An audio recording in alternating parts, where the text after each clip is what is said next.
All right, Brother Banayah. Shalom. Shalom, my brother. Shalom, man. Shalom, bro. Glad to be out here, in Tanzania.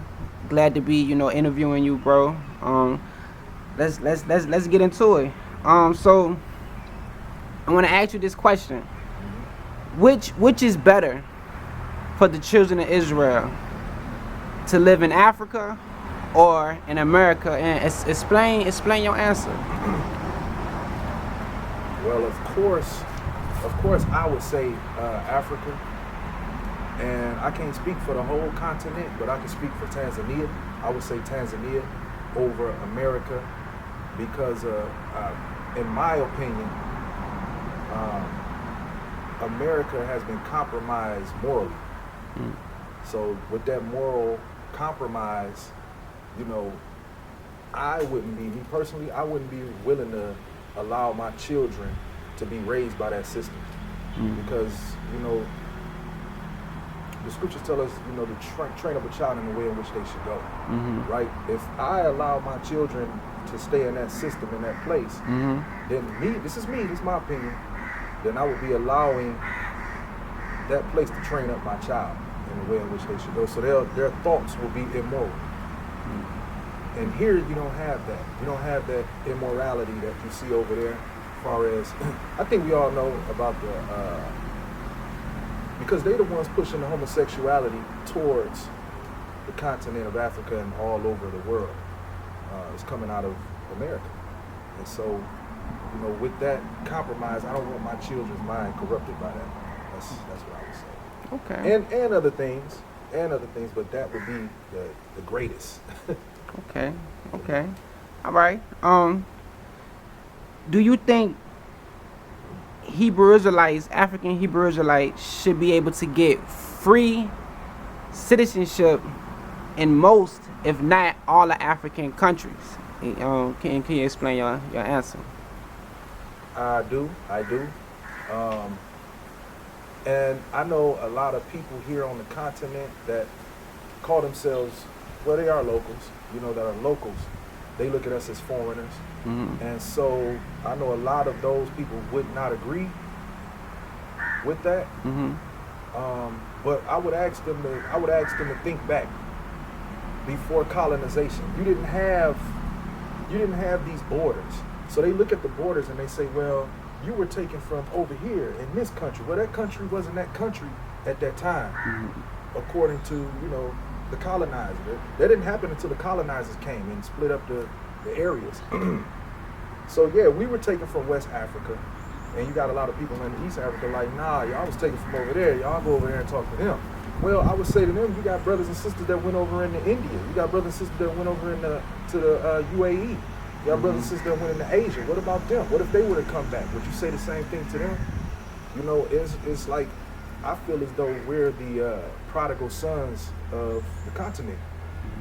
I feel like that's who we are. Like when we come back, we got our brothers here who are looking and asking the Most High, or asking us, not saying that we the Most High, but asking and saying like, why y'all coming over here thinking y'all get special treatment when y'all, rolled out?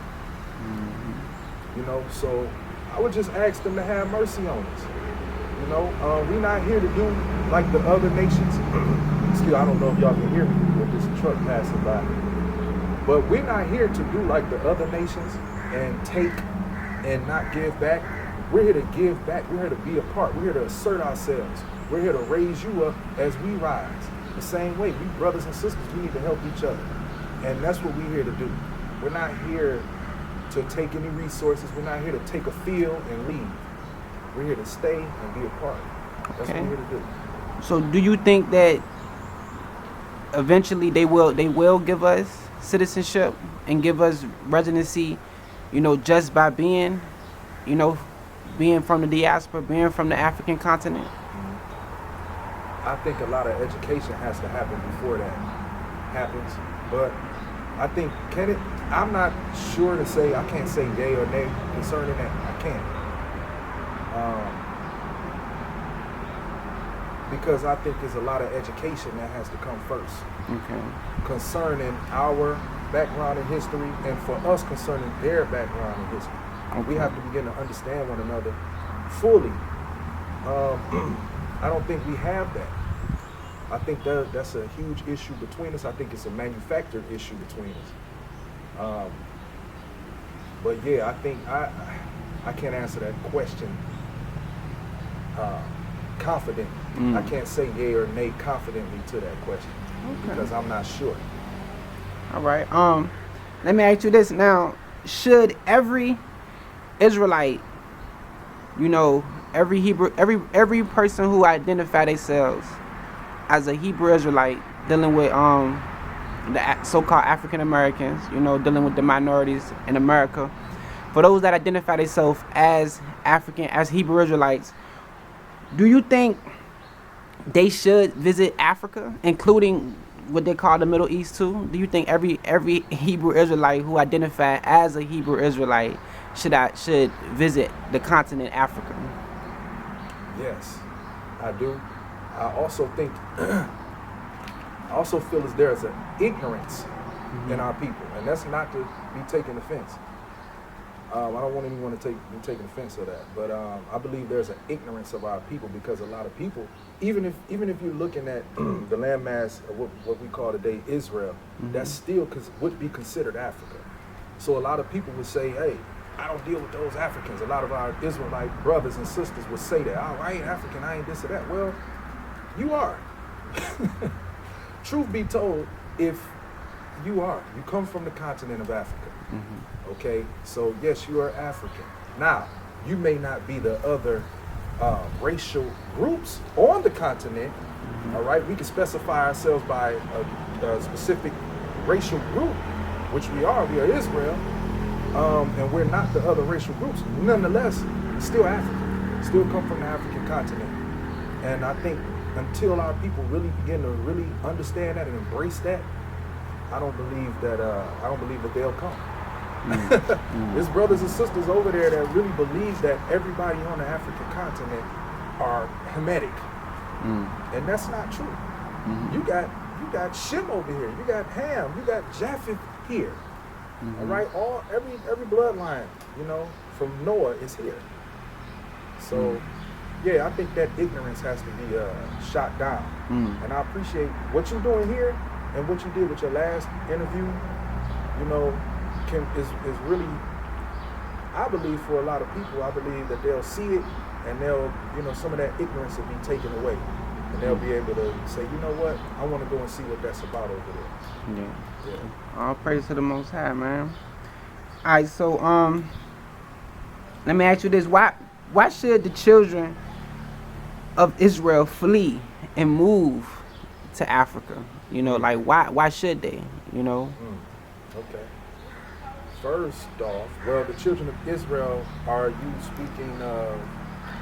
Well, the children of Israel, totality. That's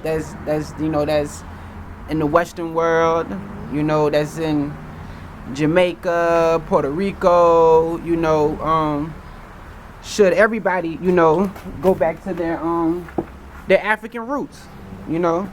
That they understand that they are the children of Israel. Yeah. And why if so?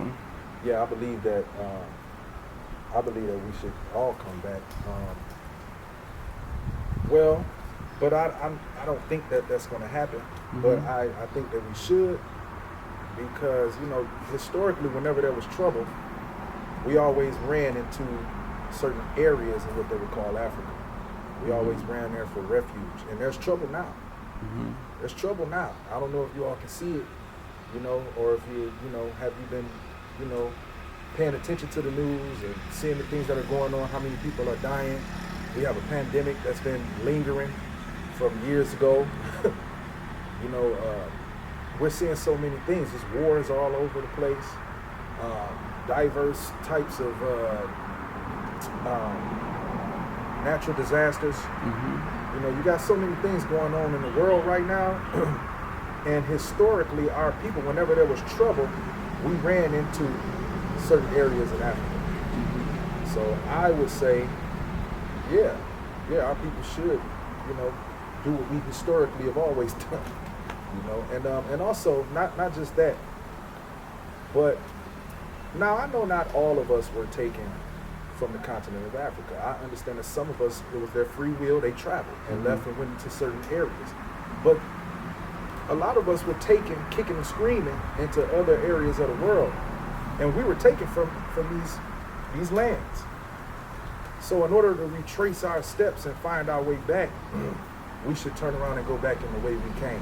The best way I drive a semi. I used to drive a semi truck for a living when I was in America, and one of the things that I learned doing that is because you can't just turn a semi truck around on the road anywhere, right? So you will have to go, and the best way to find your way out of a place is the way you came.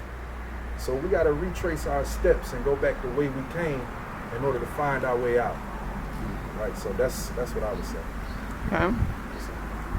Nice, interesting, man. Let me ask you this: you being chairman over the over the Tanzania branch, the NGO that we got set up, that we setting up, throughout East Africa, throughout Africa.